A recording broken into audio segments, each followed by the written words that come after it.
Después de que no se para de hablar de ese megaoperativo que hay en zonas rurales por la búsqueda de Loan Peña 9 de julio, que se ha reimpulsado tras una hipótesis que señalaba que María Victoria Callava y Carlos Guidó Pérez pues habrían descartado el cuerpo en una de las lagunas cercanas a su casa. Lo que ha sucedido en las últimas horas es que tenemos una cita de Carlos Pérez desde la cárcel, que ha desestimado la teoría del accidente, así lo dicen varios medios de comunicación en la Argentina, algo que ha llamado muchísimo la atención, evidentemente. Y estamos comentando por aquí que suponemos que habrá hablado con alguno de sus abogados y esto sale después de que el abogado Walter Maciel volviese a hablar, volviese a poner en el centro de la escena la teoría del accidente. Creo que fue en uno de los programas de El Gíglico, si no me equivoco, creo que se dice así este programa de radio. Lo que pasa es que Carlos Pérez lo ha negado rotundamente. Desde la cárcel lo descartó de raíz y dijo: nos fuimos a 24 km por hora. Es imposible. Aparte nos vieron Laudelina, José y Catalina. Este hombre decía sobre el accidente: la verdad yo no tengo ni idea de por qué dijeron eso. No lo sé. Y es que hay que recordar que Carlos Pérez es uno de los detenidos más comprometidos en la causa junto a su esposa Callava, pero Pérez volvía a pronunciarse desde la cárcel y rechazaba de manera muy contundente la hipótesis del accidente. Declaraciones difundidas en las últimas horas por Alejandro Pueblas, que agregaban aquí un nuevo capítulo en este expediente que ya acumula pues muchísimos reportes, múltiples versiones, testimonios contradictorios y una fuerte atención pública. Declaraciones que llegan en un momento clave del expediente en el que distintos testimonios han sido puestos en duda y donde la justicia ha evaluado versiones contrapuestas y la teoría del accidente que surgía de la boca de Laudelina, pero que luego muchos expertos, muchas personas dentro del expediente han aportado que daban veracidad a este testimonio y decían que realmente esto es lo que había pasado, y por eso a día de hoy estamos ante esta línea de investigación que se refuerza cada vez más también por otros abogados que están dentro de la causa. Vamos a ver qué es lo que decía por aquí Rafael Palacios, periodista que estaba en la ruta 113 muy cercana a donde se estaban haciendo los rastrillajes a estas lagunas. 22 de noviembre del 2025 estamos en la localidad de 9 de julio. En este camino que están viendo aquí es el camino que lleva al campo de Carlos Pérez y María Victoria Callava. Podemos ingresar hasta este lugar aproximadamente desde la ruta 123 hasta la casa de Callava y Pérez hay 3.000 metros, o sea 3 kilómetros. La policía nos deja ingresar hasta este lugar y bueno, pero que le queríamos comentar. Las últimas novedades es que se continúa rastrillando la laguna número 4, donde hay puestas muchas expectativas con respecto a esta, es la laguna de alguna manera señalada.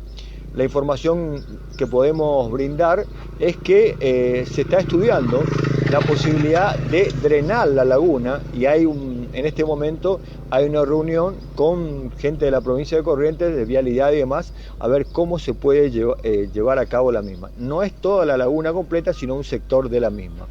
Esto arrancó el día jueves, 10:45, continuó el día viernes. Hoy también se hace lo propio, recordamos la cantidad de fuerzas que están, el CIFEBU, el Comando Unificado Corrientes, está también la Policía Federal, Prefectura Naval Argentina, los bomberos, está SENASA, Recursos Naturales de la provincia de Corrientes, Recursos Naturales de la Nación, también hay antropólogas, están en realidad mucha gente, muchas fuerzas que están participando de esta laguna. Esta laguna, que en un momento nosotros hicimos un informe, que los invito luego a que lo vean, está ubicada frente a la casa de Carlos Pérez y María Victoria Callava. De donde nosotros estamos, nosotros estamos aquí, ¿no? Tenemos que, ahí hay una curva, se dobla, donde está el eucaliptal, en este caso se dobla, la forestación, se dobla y ahí un par de metros más adelante, a mano izquierda, está la casa de Callava y Pérez. La laguna está a mano derecha. Hay un alambrado y ahí está la famosa laguna. ¿Por qué digo famosa laguna? Porque es la laguna donde de alguna manera consideran que hay mayores chances de que se pueda llegar a conseguir algo. por distintas razones, por la investigación y fundamentalmente también por ese famoso testigo reservado y la información que ha brindado. No podemos decir mucho más porque no queremos entorpecer, obviamente, lo que tiene que ver con, en este caso, la investigación. Recordamos que justamente con muy buen tino la jueza Cristina Poser-Penso ha impedido el acceso a la prensa y también, por ejemplo, que los drones sobrevuelen la zona. Que esto esté absolutamente, que haya un control para que no quede ningún tipo de duda y sospecha. Por eso... Bueno, al final están bastante lejos de esa zona, evidentemente. No dejan acceder a la prensa, no dejan grabar absolutamente nada de esas búsquedas y lo único que hay son algunas fotos y tal que van mostrando, pero nada más, ¿no? Es raro porque en otras búsquedas sí que había habido en todo el tiempo. Nosotros, obviamente, todo lo que haya, si da resultado negativo la búsqueda de los distintos días, pues lo vamos a ir diciendo por aquí. Hasta el momento, todos los días han dado negativo en las lagunas en las cuales se ha efectuado esa nueva búsqueda y esos drenajes, como habíamos visto hace un día atrás. También tantas fuerzas que están actuando al mismo tiempo. Reiteramos, en este momento están viendo cómo pueden drenar una parte de la laguna. Esto es la información de último momento que podemos brindar en este sábado 22 de diciembre. Vinimos hasta aquí, hasta 9 de julio, y vamos a ver. Algunos dicen que entre el día lunes y el día martes se podría llevar a cabo justamente lo que le comentaba recién. Así que queríamos informar, no podemos ir más allá, porque la policía de la provincia de Corrientes es la encargada de custodiar la zona y no podemos ingresar.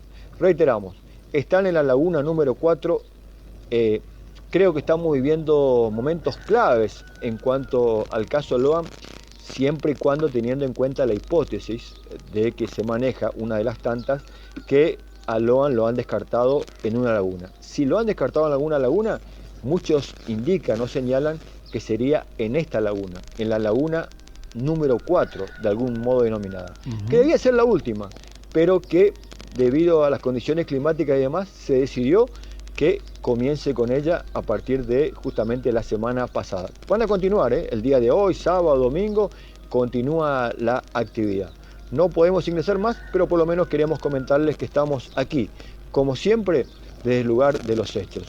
Cualquier novedad que haya, lo vamos a estar comunicando a través siempre de 5 TV y obviamente para Radio Sudamericana, informó Rafael Alfredo Palacio directamente de 9 de julio en este día sábado. Bueno, es verdad que el propio Rafael Palacios, periodista de Goya, que es alguien un poco controvertido para algunos, siempre creo que había tenido algunos problemas con Alejandro Pueblas y demás, y bueno, hay algunas personas que no le llevan muy bien, ¿no? Aún así yo había visto que el propio periodista había dicho como que Laudelina tenía la llave del caso. Muchos lo han dicho, ¿eh? Obviamente son periodistas expertos en este tema. No digo que tengan la verdad absoluta, ni mucho menos, ni uno ni otro, ni nadie la tiene, pero sí que siguen cubriendo el caso a día de hoy, como Velázquez, Pueblas, el propio Rafael Alfredo Palacios, Silviera, día a día creo que sacan noticias y comentan cosas de este tema, y creo que podemos decir que son de los que más saben, ¿no? de este caso, y que, bueno, evidentemente, aún sabiendo, pues te puedes equivocar en tus apreciaciones porque nadie tiene la verdad absoluta de lo que pasó aquí, pero sí que, bueno, muchos dicen que a estas alturas de la investigación plantear la hipótesis del accidente que no tenía ningún tipo de sentido, y aparte de ese descarte en una de estas lagunas, sino que realmente cansan. Todos quieren ver al niño con vida, evidentemente, pero lo que piensan es que se lo robaron y que lo vendieron. Que hay gente así, que hay este tipo de tramas, y que obviamente hay gente sin corazón y que hacen cosas horrorosas por dinero, hasta con tu propia familia, hasta con tus propios hijos.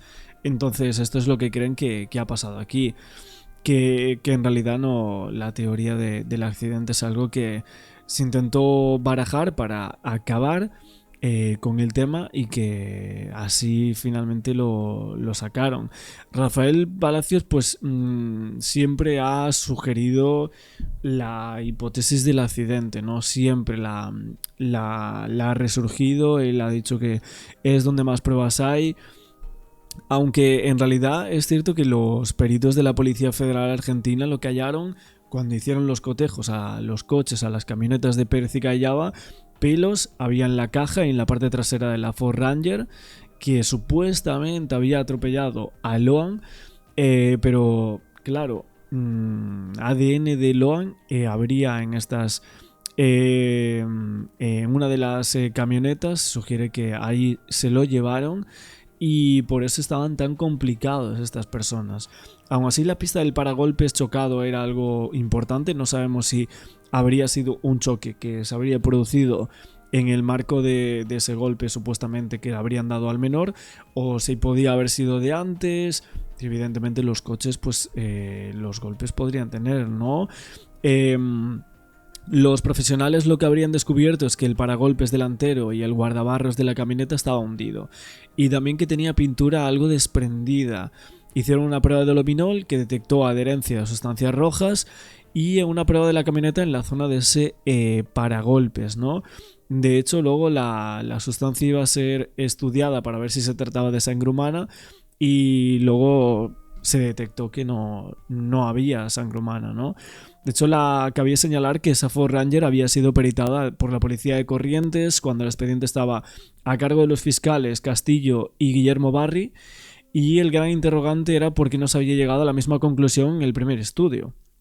Porque primero sí, luego no. El tema de la zapatillo botín, de la cual hablábamos en el día de ayer, que la gente pensaba, no, es que se va a encontrar ahora. No, es que va a salir, se va a encontrar dentro de nada, nos van a decir que se encontró el segundo botín, ¿no? O que lo han plantado allí y ahora pues va a resurgir. Son algunas de las cosas que se estaba planteando algunas personas en medios de comunicación y evidentemente también en comentarios por aquí en YouTube. Vamos a ver lo que hablaba el abogado de Carlos Pérez y Callava en su momento, tras revelar un poco, tras el silencio que había ensordecedor de los detenidos. Suárez, Lucía Baldi y Carlos Estrione. Hola, ¿qué tal? Muy buenas tardes a ustedes, a todo el equipo y a la audiencia. Tito, antes de meternos en la apelación del procesamiento de la jueza, quiero que seas puntilloso con eso, que pongas en evidencia los déficits para vos que tuvo este procesamiento, dicen algunos, prematuro, apurado. No sé si pudiste ver el material que mostramos hoy del paso fronterizo, el paso internacional de San José, donde el 7 de septiembre, entre las 8 y las 9, cuando no está permitido el paso, regresaron casi 30 vehículos de forma ilegal desde Brasil hacia la Argentina. ¿Qué te parece esto? ¿Te sorprende? Vos que sos de Corrientes, ¿para vos es algo que se sabe y es habitual? Bueno, la verdad es admirable cómo manejan ustedes siempre la primicia. Esto estoy seguro que en algún momento va a figurar formalmente en el expediente, como lo están mostrando ustedes. Quizás si surge algún tipo de vínculo, sí, con la causa principal, puede ser que no, pero es algo que tristemente nos sorprende, puesto que si ustedes están viendo esto en un paso fronterizo, que en teoría es legal, todos los pasos fronterizos que son ilegales se manejan con, muchísimo mayor movimiento, que no queda nada registrado, se mueven personas, animales, cosas, sin ningún tipo de medio. La verdad es algo tristemente común para la zona acá en el NEA. Claro, esto lo decís como ciudadano del NEA, digamos, para hablar en términos generales de la región, ¿o te tocó intervenir en alguna causa relacionada con contrabando por pasos fronterizos, digo, tanto como defensor como querellante?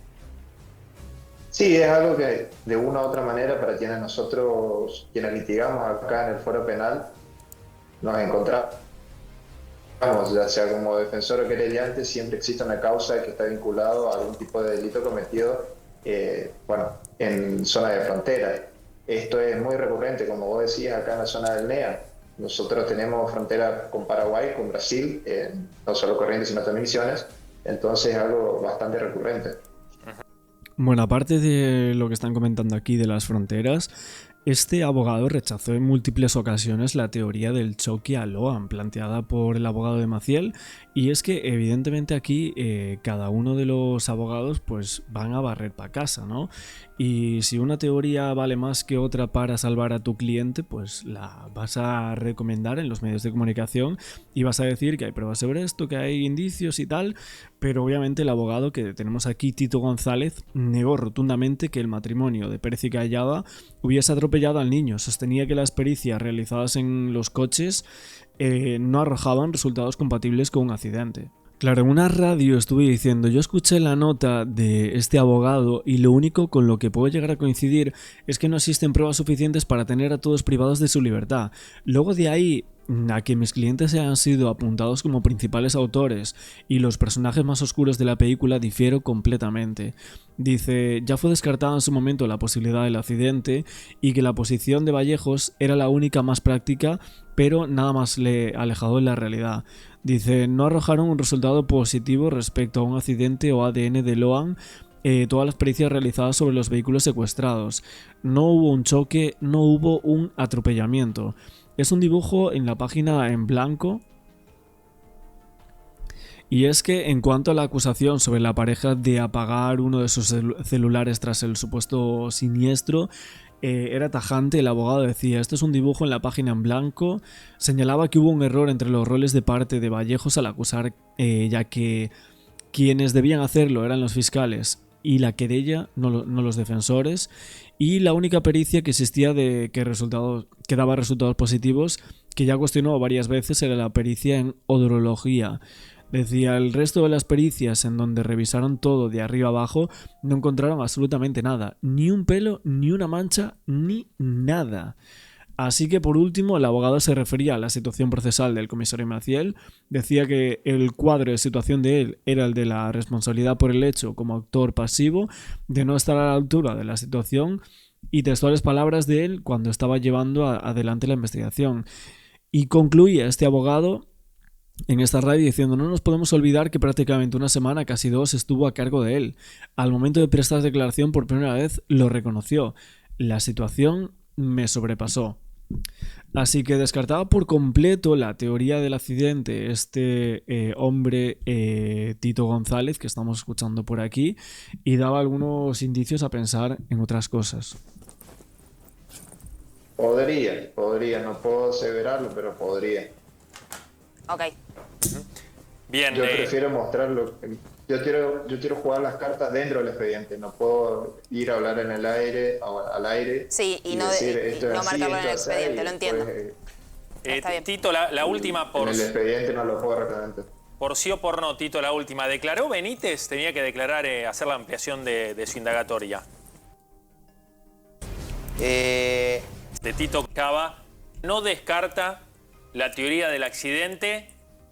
Si bien yo te he escuchado a vos, lo dijiste en este programa, de ninguna manera ocurrió el accidente, fuiste taxativo con eso, cuando la pena para un accidente, que sería un homicidio culposo, sí, es menor a la de una sustracción de un menor de 10 años, ¿no?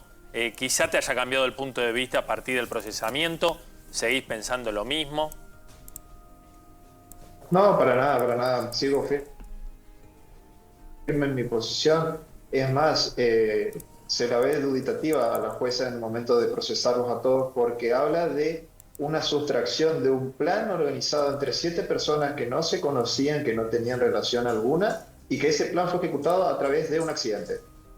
Uno al leerlo lo puede resumir en esas pocas palabras, pero es tal cual lo plasma. Habla sobre una organización, una planificación entre las personas, Ramírez, Millapi, Benítez, Laudelina. La verdad es que no tiene ningún tipo de sentido eso, Peña, Pérez, Callada, incluso el comisario que aparece únicamente, que no tiene ningún tipo de vínculo entre sí, porque uno se va a poner más las piezas o junta todas estas piezas y no puede armar un solo rompecabezas.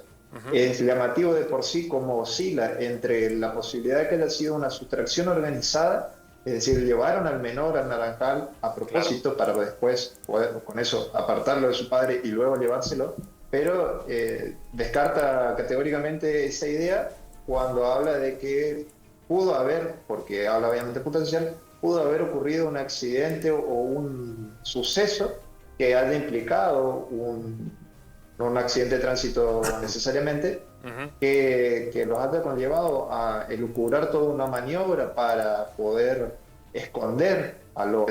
No tiene mucho sentido. Están queriendo armar un rompecabezas con piezas de Jenga y no, para mí por lo menos en ese punto no tiene sentido.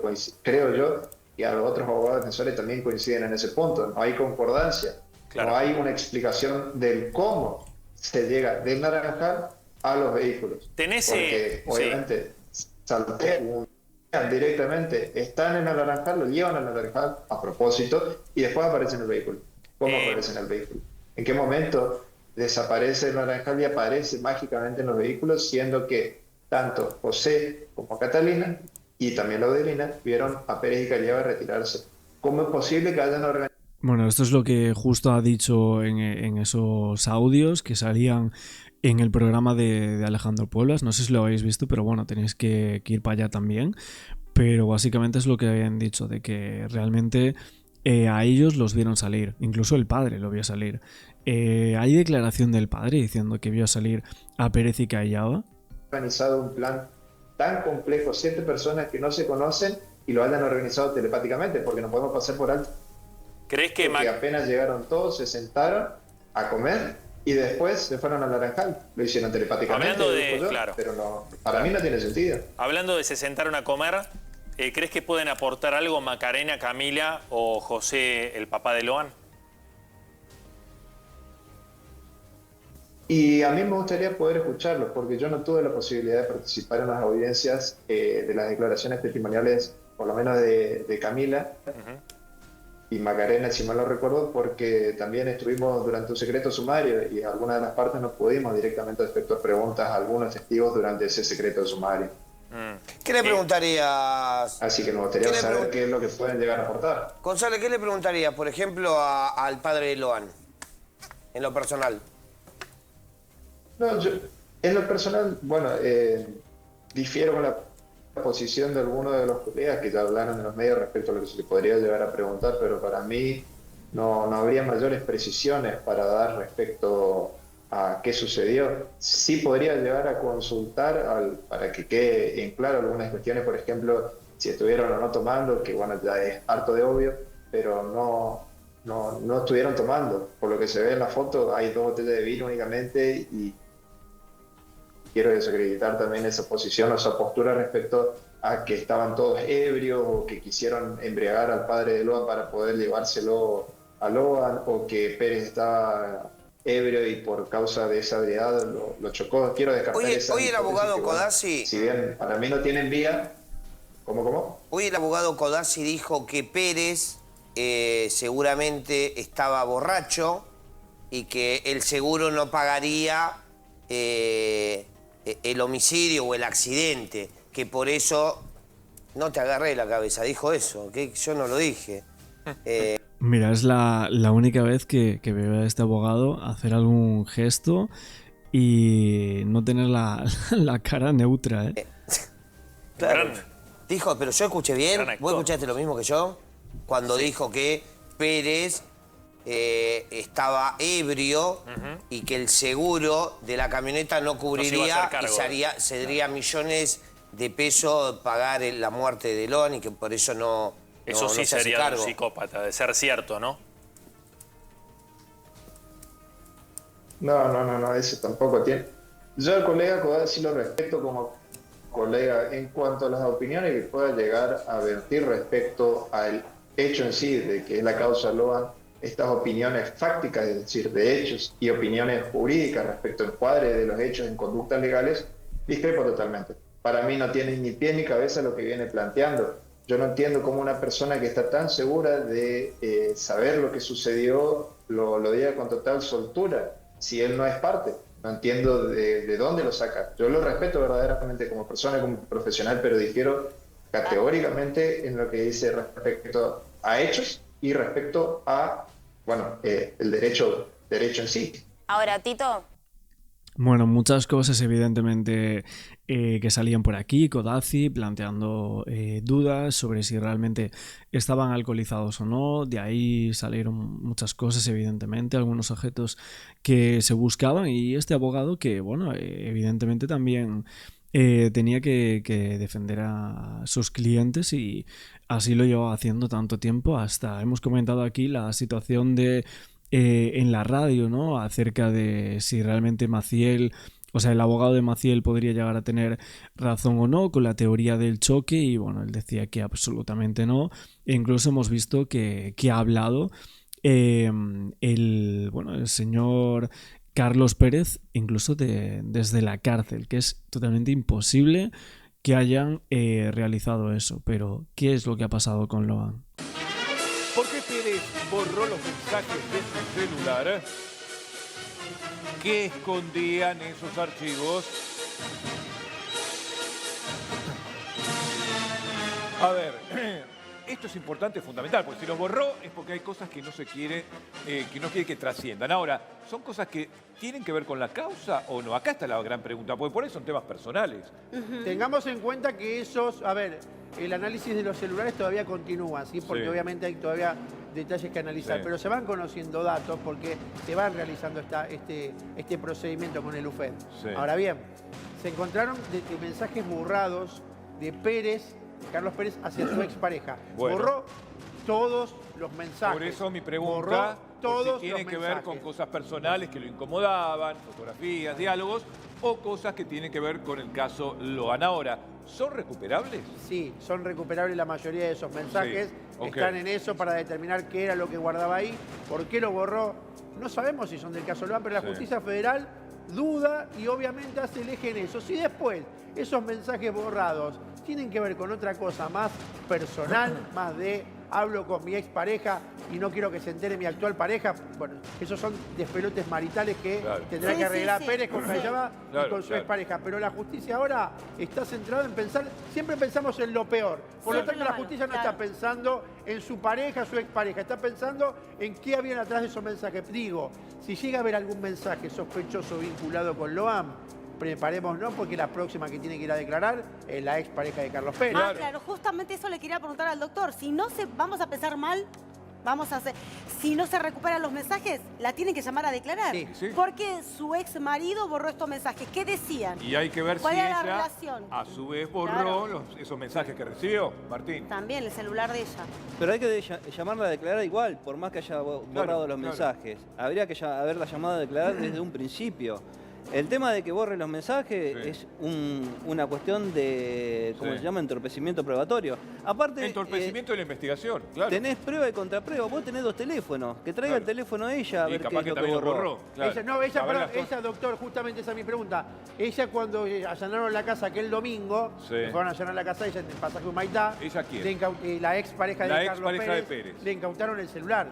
También, a ellos se lo incautaron. ¿Se acuerdan que había como 6 celulares? Bueno, y ahí también están borrados esos mensajes o no se sabe todavía. Ahí eso no se sabe, estamos viendo, estamos chequeando esa información para ver si ella también los borró, porque lo que hace es borrar los mensajes desde su celular y no digo, viste que en la aplicación de WhatsApp te permite borrar para todos o borrar para uno mismo. En principio tengo entendido que lo borró para él solo. Escúchame, ¿y cuándo los borró? ¿Se sabe esto también la fecha? Todavía no hay, yo no tengo el detalle ese todavía, pero está ahí.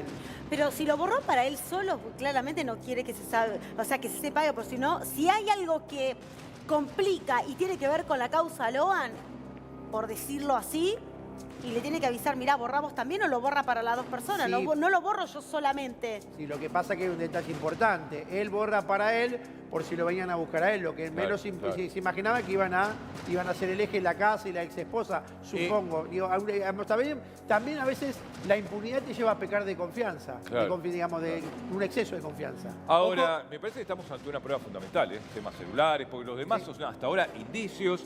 la verdad algunos un poco se caen, vamos a ver, no puedes condenar por una prueba odorífica, ya dijimos, el tema de los olores, esto, lo otro. Ahora, el tema celulares es fundamental, los diálogos, lo que se encuentre.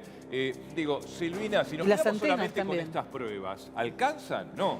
Y esto y los testimonios, ¿no? Mira, a mí de todo lo que estamos hablando, lo más sólido que me resulta es justamente lo que estaban diciendo ustedes recién, lo de los teléfonos y las antenas. Si ustedes recuerdan un caso muy resonante en su momento, la muerte de Gonzalo Acro, el barra brava de River, asesinado.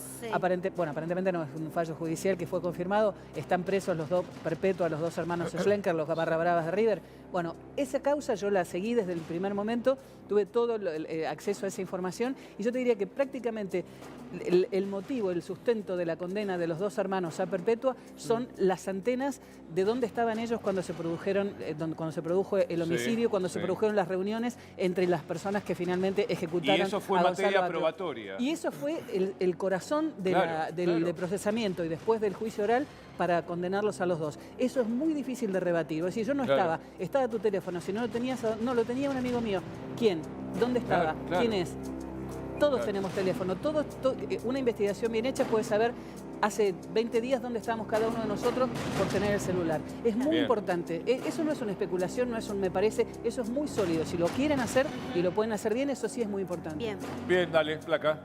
8:25. Conseguimos reconstruir esto que ya teníamos, que es el libro de actas. Y quiero preguntarte por eso también, Ale, porque cuesta, te digo, una letra que a veces, si en broma decimos que los médicos a veces escriben para que los farmacéuticos no entiendan, acá también, otro tanto, el libro de actas de la comisaría. Y ahora tenemos confirmado, porque además lo declararon ante la justicia, que hay una anotación en referencia a la desaparición de Loan esa tarde, que el comisario pide que la dejen registrada, pero pide que la registren casi media hora después. Que va a tener que dar explicaciones el comisario Maciel de por qué pide que eso quede registrado, pero por qué más tarde. Cuando tengamos ahí, lo mostramos, de dos oficiales de policía, además, que ya declararon. Uno es el oficial Torres, prácticamente el segundo, la mano derecha, comisario y Torres, un vínculo donde además se dan cosas insólitas. Fito, licenciado Greco, Mirta, que nos acompañan esta tarde y ya vamos a charlar con ella del tema para el cual la convocamos, que es que además es su segundo. Y cuando van a allanar la casa del comisario Maciel, quien encabeza el operativo, casi parece un chiste, una armada Brancaleone, es el segundo, es Torres. No, miren lo que ahora tenemos, que conseguimos entender la letra, poco menos que tuvimos que recurrir a un perito grafólogo, ¿no? Libro de guardia de la comisaría. Siendo la hora indicada al margen, acá no la consignamos en la placa, pero era 16:30, hagan de cuenta que dice 16:30 o 16:15, ahora que la producción si no me corrija, siendo la hora indicada al margen, esta es la clave, dejo expresa constancia que en el paraje Algarrobal de esta localidad se habría perdido un menor de 5 años de edad, por lo cual bajan los móviles afectados a la procesión por el día de San Antonio. Dos móviles que estaban afectados a esto que era la actividad convocante del pueblo, también la excusa para la cual convoca la abuela Catalina al encuentro tan famoso con gente que ahora vamos a ver, que dicen que no se conocen entre sí. Pérez cuando declaró dijo, yo no conocía a nadie de los que estaba ahí, no conocía a ninguno. Bueno, bajan los móviles afectados a la procesión por el día de San Antonio de Padua, móvil M784 y móvil C548, el cual además de regreso pasa por el domicilio particular del comisario Maciel Walter, veo que escriben de atrás para adelante, Maciel Walter Adrián, a buscarlo, ¿no? El segundo de estos dos convocados. La expresión policial es bajan, es los convocan para esta actividad. Y ambos móviles bajan a esta dependencia. El llamado se recibe del sargento Duarte Mariano. Bueno, ¿cuál es el horario que consignan? Le pido que me confirme a la producción porque se los pasé. Creo que hay 15. 16:15. Sí. Gracias, Fito, 16:15. Bueno, en realidad, ¿cuándo ocurrió esto? Ocurrió a las 15:48, pero el comisario Maciel pide que cuando lo anotan, que en realidad lo anotan el día después, lo anoten con horario de 16:15, no de 15:48, que es cuando en realidad ocurrió. Comisario Maciel, que ahora además nos venimos a enterar que se habló de un incendio. No. Sigo con los bomberos, con el jefe de bomberos. ¿Cómo me gustaría escucharlo al jefe de bomberos? Porque va un móvil ese día y le dice al jefe de bomberos que ellos vayan al incendio porque ese móvil iba a ir a buscarlo a Loan. Y ayer lo chequeamos, Bobby, lo había leído yo y visto, que son un jefe y 12 mujeres, las del cuerpo de bomberos. Y yo digo, esas mujeres, si la hubiesen llevado de entrada, hubiese sido demasiado esclarecedor, por eso la desviaron, Bobby. Claro. Una siesta misteriosa, ¿no? Del comisario Maciel en el horario que fíjate cuándo duerme la siesta. Está bien, me dirán, si no conoce qué ocurrió no tiene forma de saberlo, pero entre las 14:30 a las 16, por lo cual llega mucho más tarde al Naranjal. Yo tengo que incluso llega más tarde que todavía que este horario. Y cuando llega, ¿quién es el que justifica por qué llega tarde? Prácticamente es Pérez, que nos dice en su declaración por qué llegó tarde. A Pérez, que también cuando declara, antes de que lo imputen, dice, no, yo la gente ahí con la que compartí, la acompañé a mi mujer, que es una actividad por la cual yo suelo concurrir, acompañándola a ella. Ella tiene la costumbre de ir a algunos lugares por su función en el municipio y yo simplemente voy como marido, como buen marido la acompaño. Y dice, yo no conozco a nadie. Ahora después le pido a la producción que me muestre dónde vive cada uno de los concurrentes a ese almuerzo, a ver si hay forma de que se conozcan o no se conozcan. Porque aparte, para lo que conviene, se conocen todos. Y para lo que no conviene, no conocen nadie. Vio que todo el tiempo nos viven diciendo, no, en el pueblo nos conocemos todos. Ahora, de 6 personas en un almuerzo, no se conocen nadie. Gracias a la producción. Gracias, chicos. Acá está. Miren, todos en torno a la calle Plácido Martínez. Esta que ustedes ven acá, yo se las marco y me corro para que lo puedan ver, se llama Plácido Martínez. En torno a esa calle, para un lado o para el otro, viven casi todos los concurrentes. Cayaba Pérez, allí lo tenemos, arriba en la lupita el globito verde. Allí vive el matrimonio del ex capitán de navío y la funcionaria municipal. Salimos a caminar, hagamos de cuenta que salimos a caminar. Está linda la tarde, nos abrigamos un poquito, salimos a tomar mate, a saludar a la gente del pueblo. Recorremos la calle Plácido Pérez, atravesamos Sargento Cabral y ya inmediatamente llegando a la segunda calle, pero para la derecha, tenemos la casa del comisario Maciel. Ahí lo tenemos, el globito azul. Volvemos a Plácido Martínez, seguimos caminando, casa allá globito rojo de Laudelina. Y seguimos un poquito más y tenemos en otra tonalidad de azul, casi celeste, la casa de Millapi, que además de Millapi es la casa de Ramírez. Son un matrimonio. Con lo cual tenemos el matrimonio Pérez Cayaba, ¿no? El comisario Maciel, que no participó del almuerzo, pero que es un actor clave de esta historia. La casa de Laudelina, cuando decimos Laudelina Benítez. Un segundo matrimonio que está presente en ese almuerzo. Y un tercer matrimonio, Millapi Ferrito Ramírez. O sea que 3 matrimonios que no se conocían entre sí, que poco menos que los invitaron a una reunión de Tupperware. Resulta que todos viven en 3 o 4 cuadras a la redonda. En un pueblo que todos dicen conocerse, no se cruzaron nunca, no se conocían. Le tenemos que creer a Pérez que cuando va a una comida, él no conocía a nadie. Bueno, la verdad, otra duda más que tenemos de esta situación, de tantísimas que se nos van planteando una y otra vez. Y quieren escucharlo y verlo a Pérez. Fíjense cuando él relata lo sucedido ese día, cuando todavía no estaba acusado de nada, fíjense de qué manera lo relata.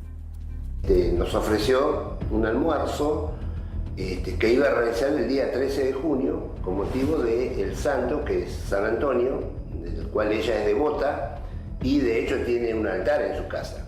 Entonces, bueno, cuando llegó esa fecha, mi mujer, o ese día o el día anterior, me dice, mirá, tenemos que ir al almuerzo que nos invitó Catalina.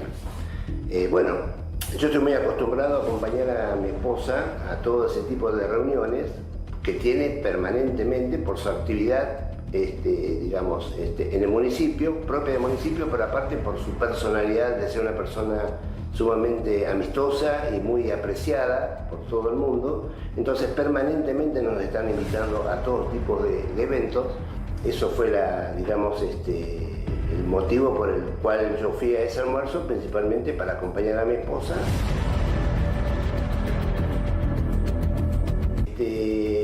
Y nos dirigimos hacia la camioneta, pues ya nos estábamos yendo.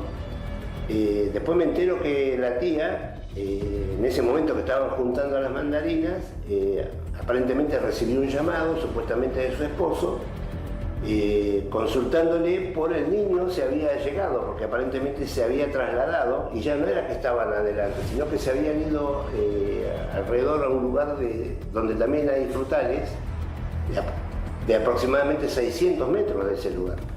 Y el niño, que durante la comida un par de veces él había ido y había venido, tenía una especial preocupación por el caballo, porque aparentemente habían venido con su papá a caballo desde el 9 de julio. Y yo me acuerdo que vino el niño un par de veces, papá, el caballo, que estaba preocupado porque el caballo estaba suelto, y bueno, tenía temor. Supuestamente, el niño ya se venía al encuentro del lugar donde estábamos con el padre, y es cuando esta tía recibe ese llamado de que para confirmar si había llegado. Acá no llegó todavía aparentemente. Y en ese momento nos saludamos, nos despedimos, y es como la señora Adelina y el padre del niño se van para el lado del callejón al encuentro supuestamente del niño que todavía no había llegado, pero que se estaba desplazando hasta ese lugar. De ninguna manera nosotros tomamos conocimiento de que el niño estaba perdido en ese momento. Para nosotros era una situación donde ellos iban hacia el encuentro de un niño que se desplazaba y que le habían avisado para que lo esperen porque o querían confirmar si había llegado o no. Bueno, listo. Chau, chau, nos fuimos. Ustedes lo escucharon, fue acompañando a la esposa nada más porque la suele acompañar en este tipo de eventos, y cuando ya se sabía que el nene estaba perdido, no asumieron que estaba perdido, pensaban que ya estaban yendo a su encuentro. Haberse quedado 3 minutos más y lo confirmaban, ¿no? 3 minutos más, 5, y lo confirmaban. Y ella, funcionaria municipal, que tendría que ser una de las responsables de, ante una situación así, dar una alerta temprana. Fito, ¿qué ves? 2 cositas. La primera es esta, Bobby, que ella es muy querida, es muy sociable, fue a esa comida, la quiere el pueblo. Falta un nene y es como que te dijera, escúchame, falta el gallo de la bataraza. Es lo mismo. Si hubiesen dicho falta el gallo o la bataraza, era exacta lo mismo para ella, como bien decís vos, que esto no implica per se ninguna responsabilidad penal en el hecho, pero llamativo. Empieza a ser llamativo. Y segundo, ¿cómo me hubiese gustado saber qué había a la izquierda? Porque todo el tiempo él hablaba, miraba a su interlocutor y desviaba hacia la izquierda. Puede ser que haya algo, que haya alguien, pero cómo se salía de foco en su historia continuamente a la izquierda. Pinceladas que a uno le hacen ver que se salió del cauce normal. Se puede salir, sí, no digo que con esto, pero cuando empiezo a ver algunas cosas, empiezo a ponerle una lupa a la situación. Doc, ¿qué ves? Primero que Fito tiene una mirada de rayos X y tiene una mirada de percepción que dan cuenta que tiene calle, oficio y años. Ponerlo en los términos que quiera Fito. Mirá, la lingüística forense es una rama de lo que es la pericial forense, que estudia básicamente el discurso, los textos, la semiótica, pero también el lenguaje. Nosotros cuando hacemos una pericia o cuando tenemos que evaluar el perfil o perfilar a alguien, básicamente entendemos que hay peones y hay reyes y hay ajedrecistas. No nos olvidemos que este señor es un entrenado del discurso. La contrainteligencia es un cerebro entrenado desde el discurso, donde no hay emociones, parece que está hablando de un objeto, porque así funcionan también las redes. las redes de trata lo que hacen es cosificar, no hay humanidad, lo primero que se pierde es la humanidad porque el otro es un objeto. Entonces, ¿no? Psicópata. nosotros entendemos que la psicopatía tiene este discurso, que es el discurso florido, así lo llamamos. ¿Por qué florido? Porque cuando el árbol está florido, el discurso, y yo veo que hay tantos detalles en una situación tan traumática, que esto es lo que a mí me llama mucho la atención, una situación tan traumática, con tanta frialdad, sin emotividad, hablando de la pérdida de un niño, que en realidad cuando terminás de escuchar decís, qué lindo que habló, pero ¿qué dijo? Y esa es la habilidad del psicópata, y esa es la habilidad de una mente entrenada para confundir, como se entrenan los servicios de inteligencia. Es interesantísimo porque además en ese discurso florido también lo que hace, por ahí dice mucho sin decir nada, pero también va desviando la atención. Y involucra a otros. Desviando la atención. A esto quiero ir. Después vamos a seguir repasándolo porque también, sin que nadie se lo pregunte, en un momento habla de Benítez y no casualmente nos dice que Benítez vuelve transpirado y sin la remera puesta y no casualmente refiere un episodio que nada tiene que ver, días anteriores, de alguien que maltrató a un animal y si maltrata a un animal, ¿qué sería capaz de hacer con un chico? Y no da la casualidad que es Ramírez. ¿Puedo agregar un ¿no? chiquitito, sí, Bobby? Dale. Mira, ahí me acordaba. Fíjate cómo, que si me enfoca la cámara, está todo el tiempo con sus manos mostrando... Sí, ampuloso, como nada de cerrarse, de cruzarse. No, es todo bien abierto. Pero fíjate ahora, recién volví a recordar, cómo detalla la situación con el caballo, la preocupación que había, vuelve sobre el tema, cómo detalla lo florido que dice acá nuestro estimado amigo respecto a su mujer y qué rapidito pasa a cuando se perdió. Mirá qué rapidito es. ¡Pac! Llegamos, no, dijeron que se había perdido, fueron al encuentro, nos fuimos, ahí deja de ser florido el relato. Fíjate, prestale atención, cómo pasa rapidito. Decime, Claudio. Apoyando y completando un poquito, complementando lo que decía Fito, cómo funciona desde la neurociencia el proceso de la mentira. Siempre que hay, salvo que alguien haya sido muy entrenado, que haya sido entrenado para mentir, porque es un entrenamiento neurocognitivo, la mentira tiene 3 fases. Primero, quien miente tiene que acudir a la memoria a largo plazo para buscar el evento. Nosotros tenemos memoria evocable y memoria no evocable. En toda mentira se va al hipocampo a buscar en la memoria a largo plazo el evento, la foto. Luego esa foto se trae al lóbulo temporal. El lóbulo temporal es el que procesa racionalmente, el que tiene las funciones cognitivas más elevadas. Y luego hay que aprenderse un nuevo guión para adaptar esa foto a la mentira. ¿Por qué? Porque la peor mentira, y en esto han sido muy bien entrenados algunas personas, la peor mentira es la que tiene algo de verdad. Por eso es muy importante cuando uno observa a alguien, sobre todo en una pericia, evaluar el movimiento de los ojos. Porque los ojos, cuando se desvían, ¿sí? Hacé de cuenta que cuando los ojos se desvían, son como manos que van buscando recursos en algún lugar del cerebro. Interesantísimo, qué bueno tenerte, Doc. Vamos...